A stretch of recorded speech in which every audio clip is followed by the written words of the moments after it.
Bonjour à toutes et à tous, j'espère que vous allez bien et bienvenue dans ce brief en date du 20 mai 2025. Comme d'habitude, nous allons balayer le calendrier économique. Nous ferons un point S&P 500, Nasdaq et nous finirons par le BTC. Si le contenu que nous fournissons sur cette chaîne vous l'appréciez, n'hésitez pas à liker et à vous abonner et à partager cette vidéo. Et surtout, n'hésitez pas à nous suivre sur les différents réseaux sociaux. Le lien se trouve en bas de la description de la vidéo. Ceci étant dit, je vous invite à passer au calendrier économique de cette semaine qui est relativement calme. Donc là, aujourd'hui, on est le 20. Partant du 20, rien d'exceptionnel. Ok, mais par contre, la semaine prochaine, nous aurons le FOMC minute. Nous avons aussi les chiffres du PIB, donc à surveiller attentivement. Et puis nous finirons la semaine prochaine avec le corps PCE, une data à surveiller de manière assez attentive. Si on revient un petit peu sur les chiffres de la semaine dernière, nous avons eu les chiffres du PPI, donc les prix à la production, ce qui était plutôt pas mal, donc qui sont en baisse. Donc ça c'est plutôt une bonne nouvelle. Donc maintenant, il faudra voir ce que Powell nous dira durant les FOMC minutes la semaine prochaine. Semaine relativement calme, hein. Semaine, on va dire, plutôt propice pour faire du trading à levier, si on a bien sûr des points d'entrée. Si on fait un petit point sur l'inflation, donc on aura les chiffres du corps PCE dans 2 semaines, enfin pas cette semaine, la semaine prochaine. On peut voir que là, l'inflation commence à remonter, hein. Donc là, on a trouvé un bottom aux alentours des 1,22, donc au 16 avril.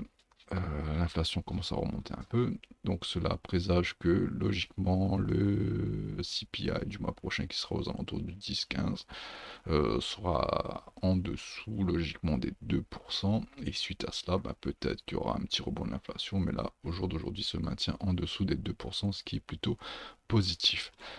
Si on revient sur les probabilités de baisse des taux, tout le monde attend ça avec impatience. Donc là, on peut voir que la probabilité de baisse des taux, on va dire, se recule de plus en plus, hein, au fur et à mesure que les datas économiques arrivent. Donc là, on peut voir qu'il y a encore, alors je vais faire une petite comparaison. Donc là, on regarde, on voit qu'il y a un mois encore, il y avait une probabilité de 39% de baisser les taux au mois de juillet. Aujourd'hui, on est aux alentours de 30%. Donc autant dire qu'il n'y aura pas de baisse des taux au mois de juillet. Si on passe au mois de septembre, voilà, donc si aujourd'hui il y a un mois, on n'avait pas de probabilité, très faible probabilité de baisser les taux, donc là, la baisse des taux serait plutôt aux alentours de septembre, donc il y aura une baisse des taux. Et puis si on regarde une baisse des taux, donc la probabilité de baisser les taux en octobre une deuxième fois, elle a bien diminué. Et si on regarde en décembre, donc il y aurait éventuellement une nouvelle baisse des taux en décembre. Donc si je reviens il y a un mois de cela, voire même 2-3 semaines de cela, on avait une forte probabilité de baisser les taux 3 à 4 fois cette année. Là, aujourd'hui, on est passé à 2. Donc voilà, bien sûr, ces chiffres-là évolueront en fonction des datas économiques. Donc voilà, ça c'est une data à surveiller parce qu'en fait les marchés attendent cela avec un peu d'impatience parce que justement pour imprimer de la monnaie afin de l'injecter dans les marchés financiers. D'ailleurs il y a une annonce, je crois que je ne me rappelle plus de qui, mais qui disait que on était prêt à imprimer des billets. Donc c'est ce que Trump attend, c'est ce que Trump réclame. Donc tôt ou tard on va y arriver. Mais voilà, on va baisser les taux beaucoup plus lentement que prévu. Et puis surtout, il y avait à un moment donné, avec les tarifs douaniers, il y a un risque de récession qui avait augmenté la probabilité de baisser les taux rapidement, donc lors de crise notamment. Mais au vu des prix, au vu du graphique, au vu du rebond qu'on a, le risque de récession s'éloigne de plus en plus tous les jours, si je peux dire ça ainsi. Donc voilà, petit point macroéconomique. Donc là, cette semaine plutôt tranquille, et la semaine prochaine, il y aura pas mal de dates importantes, dont la FOMC minute. Voilà, petit point macroéconomique fini, petit point calendrier économique fini. Donc là, je vous propose de passer à l'analyse graphique. Donc on peut voir que le S&P 500 s'est affranchi de ce fameux du gap, hein, en hebdomadaire. Donc ça, on peut l'enlever. Hop. On s'est affranchi aussi de cette bougie de range dans laquelle on est resté 1, 2, 3, 4 semaines quand même. Donc on a dévié au sud, on a réintégré et on est parti au nord.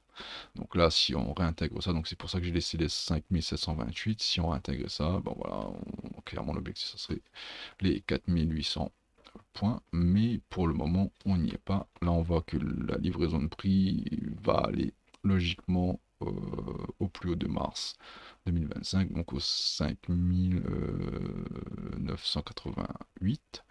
Donc voilà, là c'est clairement la livraison de prix sur laquelle on va y arriver. Ici, suite à ça, ben, à voir si le prix l'accepte, hein. Donc si on continue comme ça, on pull back dessus et on repart donc direction ATH. Si jamais il y a un rejet, donc on peut avoir un truc comme ceci, un displacement, un retest, et là on va aller réintégrer ce fameux range, et là pour le coup ça sentirait pas bon. Donc là on va dire on a stimulé le sentiment bullish, on prend une grosse pause de liquidité, on se retourne et on va chercher plus bas. Donc là ça serait un peu le scénario catastrophique, mais là vu la dynamique de prix, je pense plus qu'on va aller vers un nouvel ATH. Voilà, donc on a posé un joli V-bottom, hein. Et quand on fait ça, la plupart du temps, donc là, un petit V-bottom, on est reparti. Si je remonte un peu plus loin sur le S&P, donc là, c'était vraiment... Et là, pareil, gros V-bottom, on est reparti. Bon, voilà, là, c'était le Covid, mais V-bottom, on est reparti. Donc voilà, donc à chaque fois qu'on pose un V-bottom, le S&P ben, va chercher des plus hauts par la suite. Donc voilà, donc la structure est plutôt belle. On ne s'est pas rejeté sur des points clés, si on peut dire ça ainsi. On s'est affranchi de l'imbalance qui était ici. Donc là, maintenant, ben voilà, direction pour moi le plus haut de Mars. Et aussi la TH. Donc voilà, donc, à surveiller s'il n'y a pas de réjection ici. Maintenant, si on passe à une échelle un peu en dessous de l'hebdomadaire, alors, qu'est-ce qu'on pourrait prendre comme trading? Donc là, on peut voir que là, alors, je vais revenir peut-être en hebdo. Donc là, il y a une imbalance qui est en train de se former, hein, ici. Donc là, est-ce qu'on va clôturer comme ça ou pas? Donc, une imbalance ici en train de se former. L'imbalance est visible et déjà formée en daily. Et aussi, on a un petit gap à combler ici. Ouais, un gap à combler ici. Donc là, on va mettre cette imbalance là. Hop, je vais remettre l'élément ici. Donc voilà, donc là, cette zone, si on veut essayer de faire un petit trading avec un petit levier sympa, moi je pense que le prix, à un moment ou un autre, viendra retravailler cette imbalance. Parce que là, on a un stop, enfin, on a des poches de liquidité ici. Donc là, le but, c'est de récupérer ces liquidités, retravailler cette imbalance et essayer d'aller plus haut. Donc, si il y avait un petit trade à prendre, un petit intraday cette semaine, vu que c'est plutôt calme, ben, clairement, c'est dans cette zone, j'essaierai de trouver avec un stop aux alentours d'ici. Donc là, si, bon, vas-y, on travaille toute l'imbalance, hein, donc on essaie de, voilà, donc là aussi on a un point d'intérêt. Donc là, c'est l'ancien range, hein. Donc si on vient pullback sur cette zone, donc on va dire, on va prendre ça comme ceci. Et pour moi, on va essayer de chercher au-dessus. Donc là, on va faire un 4 pour 1. On va essayer de chercher un 4 pour 1. Donc là, une petite poche de liquidité ici. En plus, qu'il y a une petite imbalance hebdomadaire. Donc là, ça peut freiner un peu le prix. Donc là, ici, imbalance daily. Hop. Donc concrètement, si le prix peut être freiné, ça va être là. Donc voilà, un petit trade. Je vais chercher un petit 4 pour 1. 4 pour 1, c'est très très bien. Ici, avec un stop ici, en dessous de ce lot. Et bon voilà, chercher la continuation haussière du prix. Donc s'il y a un trade que je devais prendre cette semaine, j'essaierai de prendre celui-ci. Si bien sûr j'ai l'opportunité. Donc voilà, je n'ai pas plus de choses à dire sur le S&P. Bon, pour moi, tant qu'on respecte cette imbalance, il y a de fortes probabilités qu'on aille plus haut. Maintenant, si on se fait défoncer et qu'on réintègre l'ancien range, bah là, comme je l'ai dit, il y a de fortes probabilités qu'on vienne retester les plus bas de au moins le plus bas de l'ancien range au 4 avril, donc aux 5000. Et si vraiment ça dégringole fort, ben voilà, on retravaille l'imbalance, prendre le plus bas de l'année dernière, et puis on verra ce qui se passe à partir de là. Mais là, pour le moment, on n'y est pas. Donc là, pour moi, l'objectif est plutôt bullish. Donc là, le plus haut de mars dernier est un objectif, mais est-ce qu'on va y aller directement ou est-ce qu'on va revenir plus haut? C'est un petit peu là que je vais attendre. Bon, voilà, j'ai pas plus de choses à dire sur le S&P 500 et je vous propose de passer au Nasdaq. Donc là, le Nasdaq, pareil, on a un gap ici qui s'est ouvert. Et là, je pense que non, c'est pas le plus haut de mars parce qu'il me semble que le plus haut de mars, on l'a déjà pris. Hop, le plus haut de mars, on l'a pris. Il n'y a pas eu de réjection, donc ça c'est plutôt pas mal. Et là, le prochain objectif, ça serait l'ATH si on raisonne en mensuel. Si on passe en weekly, donc là on peut voir que on travaille encore cette imbalance baissière, hein. Donc ici, donc là l'objectif serait de se raffranchir de ça et prendre ce point d'intérêt. Si on arrive à s'affranchir de ça et prendre ce point d'intérêt, ben, clairement l'objectif ce serait de faire un nouvel ATH et pour moi d'aller chercher au moins les 22 000, à minima les 22 500, pardon, les 23 000 et les 22 500. Mais par contre, si on se fait rejeter ou si l'imbalance rejette le prix, bah là, concrètement, on viendra tester le plus bas, combler ce gap, et à partir d'ici, on verra ce qui se passe. Est-ce qu'on réintègre l'ancien range, un peu comme la S&P 500, et on va chercher le plus bas, ou est-ce que on vient travailler ces zones et on repart de plus bas. Donc là, si je passe en daily, je pense qu'il y a une petite imbalance qui s'est dessinée. Donc là, une balance, pareil, hein, une balance un peu plus grosse pour le coup. Donc ici, ici, allez même, on peut même dessiner ici, hein. Hop. Donc là c'est une balance haussière. Donc pour moi, tant que le prix respecte ces zones-là, il y a moyen d'aller chercher les plus hauts et de faire un nouvel ATH. Maintenant, si on ne respecte pas ça et qu'on réintègre l'ancien range, donc là, pour le coup, comme pour la S&P 500, je m'attends à ce qu'on vienne visiter le plus bas de range dans un premier temps, au 17 300. Bien sûr, par étapes, hein, ça, le prix ne va pas plonger d'un coup, parce que là, le problème, c'est que le prix, là, c'est un gap, deux gaps, donc au moins, on va combler au moins ce gap-là.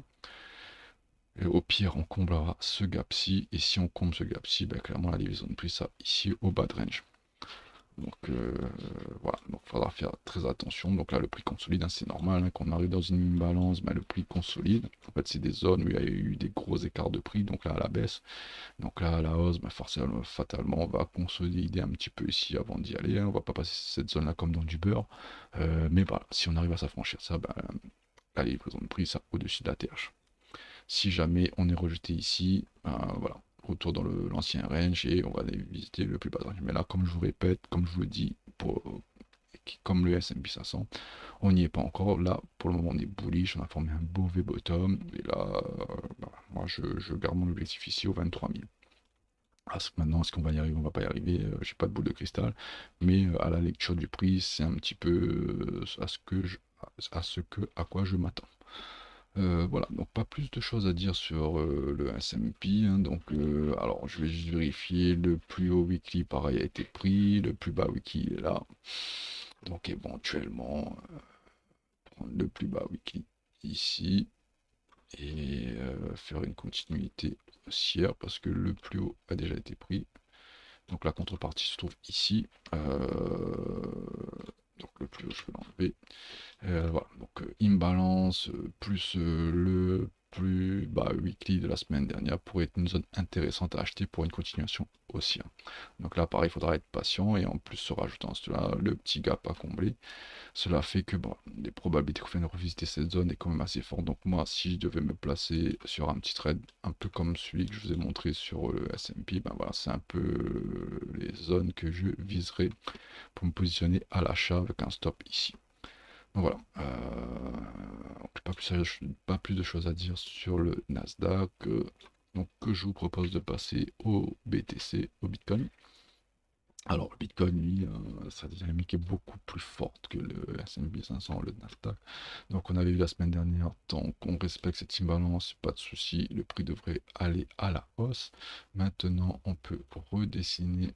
Alors, je vais l'effacer complètement. Donc là, il y a une autre imbalance haussière qui s'est formée ici. Donc là, pareil, hein, tant que cette imbalance est respectée, je ne vois pas pourquoi le prix repartirait à la baisse. Après, on peut revenir dans le scénario qu'on a eu précédemment, c'est-à-dire un prix qui monte, qui redescend, qui monte, enfin, qui consolide tout simplement et qui crée des stops évidents en fait. Donc là, en fait, le prix a fait ici, ce que le BTC a fait, c'est en fait pendant un moment, il a consolidé pas mal ici. Donc là, on a formé un drapeau avec ici, hop,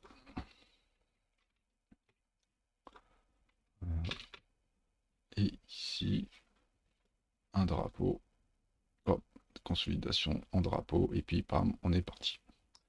Donc ici, est-ce que le BTC va pas nous refaire la même chose? Ben, pourquoi pas. Donc voilà. Donc là pour le moment, on n'est pas très loin de la TH. Là je pense qu'on est aux alentours des 3-4% de la TH. Donc là on n'est pas très loin, hein. Donc c'est pour ça que je vous dis que si on regarde par rapport au précédent sommet, on était à 2%. Et si on regarde par rapport à aujourd'hui, on est à 3%. Donc voilà. Donc moi, ce que je m'attends, c'est que cette imbalance soit respectée. Donc là, on a transformé cette imbalance baissière en imbalance haussière, donc ça c'est très bullish. Ici, pareil, on avait une petite imbalance haussière qui s'est transformée en baissière, pardon, qui s'est transformée en imbalance haussière. Donc pareil, c'est très bullish. On a formé des breaker blocks. Enfin, il y avait des order blocks qui se sont transformés en breaker blocks, notamment ici. Donc là, on peut voir que le prix, hop, est venu tester une fois, deux fois, trois fois. 4 fois même, et avant de décoller. Donc c'était un order block qui est venu breaker block. Donc ça paraissait positif. Donc voilà, moi je m'attends maintenant à ce que le prix revienne travailler cette zone-là. Parce que là, on a le plus bas weekly qui n'a pas encore été pris aux 100 000. D'ailleurs, j'aurais préféré qu'on vienne prendre le plus bas weekly avant de prendre le plus haut weekly. Mais là, on a fait un peu l'inverse qui inviterait à ce que qui indiquerait que le prix viendrait consolider un petit peu avant de redécoller. Mais par contre, si on perd cette imbalance là, si on perd ce breaker block, bah là pour le coup on viendrait retravailler cette imbalance ici. Et si jamais cette imbalance n'est pas tenue, ben on reviendra ici et combler totalement l'imbalance au 74 415. Mais là pour le moment on n'y est pas vu la forme du prix. Ici pareil, on a fait un V-bottom, on peut dire ça ainsi. Moi je m'attends à ce qu'on va faire un ATH assez rapidement. Maintenant, une fois qu'on sera ici, il faudra faire très attention parce que s'il y a une grosse réjection, ça voudrait dire que là, on est venu prendre ça, on se retourne et peut-être qu'on reviendra visiter ici le plus bas à 74 000. Donc là, il faudra faire très attention sur la prise de la TH si jamais on y arrive. Si la prise de la TH se passe bien, comme je l'ai dit la semaine dernière, moi je m'attends à une expansion à 130 000, entre les 130 000 et 125 000. S'il y a une grosse réjection, ben voilà, je m'attends à ce qu'on vienne revisiter, parce que là on est dans un range, hein, tout simplement ici, hein, on est dans un range. Si je vous le trace, hop, on est dans un range.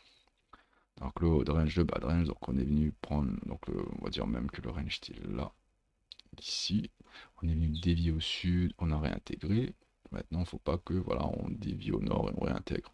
Si on fait ça, ben, il y aura de fortes probabilités de venir revisiter le bas de range. Donc voilà, donc à surveiller de manière assez attentive. Donc voilà, j'ai pas plus de choses à dire sur le BTC. J'espère que cela vous a plu. Si cela vous a plu,